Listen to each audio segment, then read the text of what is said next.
ಲೈಂಗಿಕ ದೌರ್ಜನ್ಯ ಪ್ರಕರಣಕ್ಕೆ ಸಂಬಂಧಪಟ್ಟಂತೆ ಅಪ್ಪ ಮಗನಿಗೆ ಈಗಾಗಲೇ ಫಜೀತಿ ಶುರುವಾಗಿದೆ.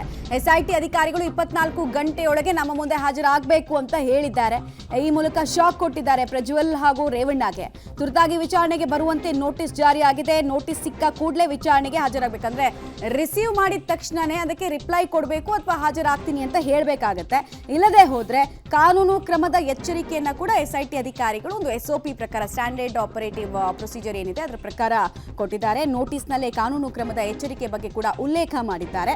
ಇವತ್ತು ವಿಚಾರಣೆಗೆ ಹಾಗಾದ್ರೆ ಹಾಜರಾಗ್ತಾರಾ ರೇವಣ್ಣ ಜೊತೆಗೆ ಪ್ರಜ್ವಲ್ ರೇವಣ್ಣ ಅನ್ನೋದು ಈಗ ಪ್ರಮುಖವಾಗಿ ಮೂಡ್ತಾ ಇರುವಂತಹ ಪ್ರಶ್ನೆ ಆಗ್ತಾ ಇದೆ. ಬಿಕಾಸ್ ಈ ಪ್ರಕರಣದಲ್ಲಿ ಉದ್ದೇಶ ಏನು ಅನ್ನೋದು ತಿಳ್ಕೊಳ್ಬೇಕಾಗತ್ತೆ. ಈ ಅಶ್ಲೀಲ ವಿಡಿಯೋಗಳನ್ನು ರೆಕಾರ್ಡ್ ಮಾಡ್ತಾ ಇದ್ದ ಉದ್ದೇಶ ಏನು, ಯಾರಿಗೆ ಹಂಚಿದ್ದು, ಯಾರ್ಯಾರಿದ್ರು, ಜೊತೆಗೆ ಮ್ಯೂಚುವಲ್ ಕನ್ಸೆಂಟ್ ಎಷ್ಟು, ಬಲವಂತವಾಗಿ ಮಾಡಿದ್ದೆಷ್ಟು, ಆಮಿಷ ತೋರಿಸಿ ಮಾಡಿದ್ದೆಷ್ಟು, ಈ ಪ್ರಶ್ನೆಗಳಿಗೆಲ್ಲ ಉತ್ತರ ಕಂಡುಕೊಳ್ಬೇಕಾಗತ್ತೆ. ಪೆನ್ ಡ್ರೈವ್ ಫಜೀತಿಗೆ ಸಂಬಂಧಪಟ್ಟಂತೆ ಒಂದಷ್ಟು ಡೀಟೇಲ್ಸನ್ನು ನಾವೀಗ ನೋಡ್ತಾ ಹೋಗೋದಾದ್ರೆ, ಪೆನ್ ಡ್ರೈವ್ ಪ್ರಕರಣದಲ್ಲಿ ಅಪ್ಪ ಮಗ ಸಿಲುಕಿದ್ದಾರೆ. ಈ ಸುಳಿಯಲ್ಲಿ ಸಿಕ್ಕಾಕೊಂಡಿದ್ದಾರೆ, ವಿಲವಿಲ ಅಂತ ಒದ್ದಾಡ್ತಾ ಇದ್ದಾರೆ.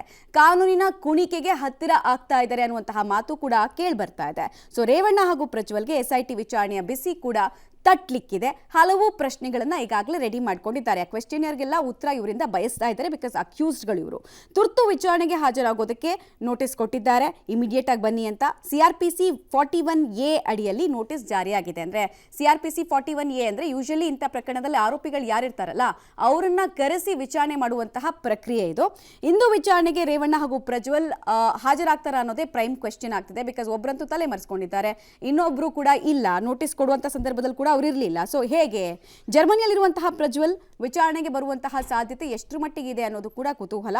ಕೇವಲ ರೇವಣ್ಣ ಮಾತ್ರ ಹಾಗಾದ್ರೆ ವಿಚಾರಣೆಗೆ ಹಾಜರಾಗ್ತಾರಾ? ಇದು ಯಾವ ರೀತಿ ಕಾನ್ಸಿಕ್ವೆನ್ಸ್ ಅನ್ನ ಲೀಡ್ ಮಾಡುತ್ತೆ? ಮತ್ತೆ ಸಾಮಾನ್ಯವಾಗಿ ಈ ತರ 4-5 ನೋಟಿಸ್ ಅನ್ನ ಏನಾದರೂ ಸ್ಕಿಪ್ ಮಾಡೋದು ಅಥವಾ ಆನ್ಸರ್ ಮಾಡದಿರೋದಿದ್ರೆ ರೆಡ್ ಕಾರ್ನರ್ ನೋಟಿಸ್ ಮೂಲಕ ಕೂಡ ಪ್ರಜ್ವಲ್ ಹೆಡೆಮುರಿ ಕಟ್ಟುವಂತಹ ಆಪ್ಷನ್ ಕೂಡ SIT ಅಧಿಕಾರಿಗಳ ಹತ್ರ ಇದೆ.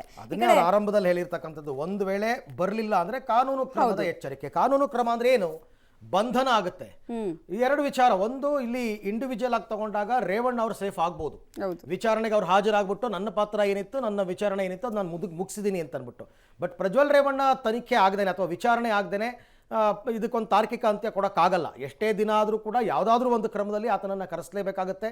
ಇವರು ದಿನಗಳನ್ನು ಮುಂದೂಡಿದಷ್ಟು ಕೂಡ ಕಾನೂನಾತ್ಮಕವಾಗಿ ತಪ್ಪಿಗೆ ಸಿಗಾಕೋತಾರೆ. ಹಾಗಾಗಿ ಆದಷ್ಟು ಬೇಗ ಈಗ ಪ್ರಜ್ವಲ್ ರೇವಣ್ಣನನ್ನು ಅವ್ರ ಕುಟುಂಬದವರೇ ಕರೆಸಿ SIT ಮುಂದೆ ಹಾಜರುಪಡಿಸ್ತಕ್ಕಂಥದ್ದು. ಈ ಬಗ್ಗೆ ಮತ್ತಷ್ಟು ಮಾಹಿತಿ ನನ್ನ ಕೊಲೀಗ ಮುರಳೀಧರ್ ಅವರಿಂದ ಪಡಿತಾ ಹೋಗೋಣ. ಮುರಳಿ, ಇವಾಗ ತಂದೆ ಇಲ್ಲೇ ಇದ್ದಾರೆ, ಅಂದರೆ ರೇವಣ್ಣ ಬೆಂಗಳೂರಿನಲ್ಲೇ ಇದ್ದಾರೆ, ಅವ್ರು ಹಾಜರಾಗ್ತಾರೆ ಅಂತ ಅಂದ್ಕೊಳ್ಳೋಣ. ಪ್ರಜ್ವಲ್ ರೇವಣ್ಣ ಈಗ ದೇಶದಲ್ಲಿಲ್ಲ. 1 ನೋಟಿಸ್, 2 ನೋಟಿಸ್, 3 ನೋಟಿಸ್ ಕೊಡ್ಬೋದು. ಅಲ್ಲಿ ತನಕ ವಿಚಾರಣೆಗೆ ಹಾಜರಾಗಲಿಲ್ಲ ಅಂದರೆ ಮುಂದೆ SIT ಕ್ರಮ ಏನು ಅಂತ? ಖಂಡಿತ ಅರವಿಂದ್, ಯಾಕಂದ್ರೆ ಪ್ರಮುಖವಾಗಿ ಇದೇ ಪ್ರಶ್ನೆ ಮೂಡ್ತಾ ಇರೋಂಥದ್ದು. ಯಾಕಂದ್ರೆ ಈಗಾಗಲೇ ರೇವಣ್ಣ ಇರ್ಬೋದು, ಪ್ರಜ್ವಲ್ ರೇವಣ್ಣ ಇರ್ಬೋದು, ಇಬ್ರು ಕೂಡ ಕಾನೂನಿನ ರಕ್ಷಣೆಯನ್ನು ಪಡೆಯಲಿಕ್ಕೆ ಸಾಕಷ್ಟು ಪ್ರಯತ್ನಗಳನ್ನ ಮಾಡ್ತಾ ಇರುವಂಥದ್ದು. ಜೊತೆಗೆ ಬಹುತೇಕ ನಾಳೆ ನಿರೀಕ್ಷಣಾ ಜಾಮೀನಿಗೆ ಅರ್ಜಿಯನ್ನು ಕೂಡ ಸಲ್ಲಿಕೆಯನ್ನು ಮಾಡ್ತಾರೆ ಅನ್ನೋದ್ರ ಬಗ್ಗೆ ಮಾಹಿತಿಗಳಿದಾವೆ. ಒಂದು, ನಿರೀಕ್ಷಣಾ ಜಾಮೀನಿಗೆ ಅರ್ಜಿಯನ್ನು ಸಲ್ಲಿಕೆ ಮಾಡೋದು ಲೋಯರ್ ಕೋರ್ಟ್ನಲ್ಲಿ, ಅಂದ್ರೆ ಹೈಕೋರ್ಟ್ನಲ್ಲಿ ಕೂಡ ಪ್ರಕರಣ ರದ್ದಿಗೆ ಒಂದು ಅರ್ಜಿಯನ್ನು ಸಲ್ಲಿಕೆಯನ್ನು ಮಾಡ್ತಾರೆ. ಎರಡೂ ಕಡೆಯಲ್ಲೂ ಕೂಡ ಅರ್ಜಿಯನ್ನು ಸಲ್ಲಿಕೆಯನ್ನು ಮಾಡಿ ಯಾವುದ್ರಲ್ಲಾದ್ರೂ ಒಂದರಲ್ಲಿ ರಿಲೀಫ್ ಅನ್ನು ಪಡ್ಕೊಳ್ಳೋದಕ್ಕೆ ಒಂದಷ್ಟು ಪ್ರಯತ್ನಗಳನ್ನ ಮಾಡ್ತಾ ಇದ್ದಾರೆ. ಇದು ಆರೋಪಿಗಳ ಪರವಾಗಿ ಆಗುವಂತ ವಿಚಾರಗಳಾದ್ರೆ, ಅಂದ್ರೆ ಆರೋಪಿಗಳ ಪರವಾಗಿ ಮಾಡುವಂತ ಕೆಲಸಗಳಾದ್ರೆ SIT ಕೂಡ ಸಾಕಷ್ಟು ತಯಾರಿಗಳನ್ನ ಮಾಡ್ಕೊಳ್ತಾ ಇದೆ.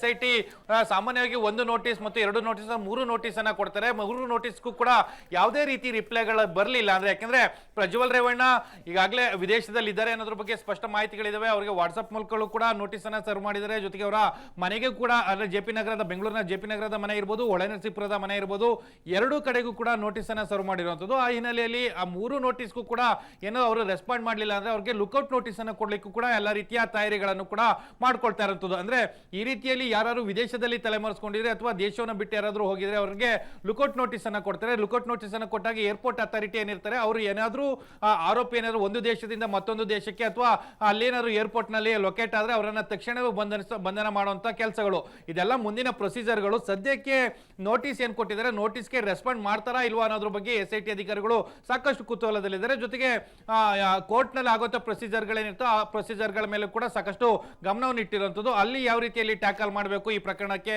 ಸಂಬಂಧಪಟ್ಟಂತೆ ಅನ್ನೋದ್ರ ಬಗ್ಗೆನೂ ಕೂಡ ಮಾಹಿತಿಗಳನ್ನ ಕಲೆ ಹಾಕ್ತಾ ಇರುವಂಥದ್ದು. ಅಂದ್ರೆ ರೇವಣ್ಣ ಅವರು ಕೂಡ ವಿಚಾರಣೆಗೆ ಇವತ್ತು ಗೈರಾಗೋ ಸಾಧ್ಯತೆಗಳೇ ಅತಿ ಹೆಚ್ಚಾಗಿರುವಂಥದ್ದು. ಯಾಕಂದ್ರೆ ಮೊನ್ನೆ ಮಾಧ್ಯಮಗಳ ಮುಂದೆ ಬಂದ ಸಂದರ್ಭದಲ್ಲಿ ನೋಟಿಸ್ ಕೊಟ್ಟರೆ ನಾವು ವಿಚಾರಣೆಗೆ ಹಾಜರಾಗ್ತೀವಿ, ಅದರಲ್ಲಿ ಯಾವುದೇ ರೀತಿಯ ಭಯ ಮತ್ತು ಆತಂಕ ಯಾವುದೂ ಇಲ್ಲ ಅಂತ ಹೇಳಿದ್ರು. ಆದ್ರೆ ಇವತ್ತು ವಿಚಾರಣೆಗೆ ಗೈರಾಗೋ ಸಾಧ್ಯತೆಗಳು ಹೆಚ್ಚಾಗಿದ್ದಾವೆ. ಯಾರ ಸಂಪರ್ಕ ಕೂಡ ಅವರು ರೇವಣ್ಣ ಅವರು ಸಿಗ್ತಾ ಇಲ್ಲ. ಬಹುತೇಕ ಕೋರ್ಟ್ನ ಮೊರೆ ಹೋಗಿ ಕೋರ್ಟ್ನಿಂದ ಏನಾದರೂ ರಿಲ್ಯಾಕ್ಸೇಷನ್ ಸಿಕ್ಕುತ್ತಾ ಅಥವಾ ವಿಚಾರಣೆಗೆ ಹಾಜರಾಗಿ ಬಲವಂತದ ಕ್ರಮಗಳನ್ನ ತೆಗೆದುಕೊಳ್ಬಾರ್ದು ಅಂತ ಏನಾದರೂ ರಿಲ್ಯಾಕ್ಸೇಷನ್ ಸಿಕ್ಕುತ್ತಾ ಅನ್ನೋದ್ರ ಬಗ್ಗೆ ಪ್ರಯತ್ನಗಳನ್ನ ಈಗ ಪ್ರಜ್ವಲ್ ರೇವಣ್ಣ ಇರ್ಬೋದು ಮತ್ತು ರೇವಣ್ಣ ಇರ್ಬೋದು ಇಬ್ರು ಕೂಡ ಮಾಡ್ತಾ ಇರುವಂತದ್ದು. ಓಕೆ, ಥ್ಯಾಂಕ್ ಯು ಮುರಳಿ ತಮ್ಮ ಎಲ್ಲ ಮಾಹಿತಿಗಾಗಿ. ಯಾಕೆ ರೇವಣ್ಣ ಅವರು ಕೋರ್ಟ್ ಮೊರೆ ಹೋಗ್ತಾರೆ ಅಂತಂದ್ರೆ, ಒಂದು ವಿಚಾರಣೆಗೆ ಹಾಜರಾದರು ಅಂತಾನೆ ಅನ್ಕೊಳ್ಳೋಣ, SIT ವಿಚಾರಣೆಗೆ ಹಾಜರಾದರು ಅಂತ. ಇವರು ಸರಿಯಾದ ಉತ್ತರಗಳನ್ನು ಕೊಡಲಿಲ್ಲ ಅಂತಂದ್ರೆ SIT ಅವರು ವಶಕ್ಕೆ ಕೂಡ ಪಡಿಬಹುದು.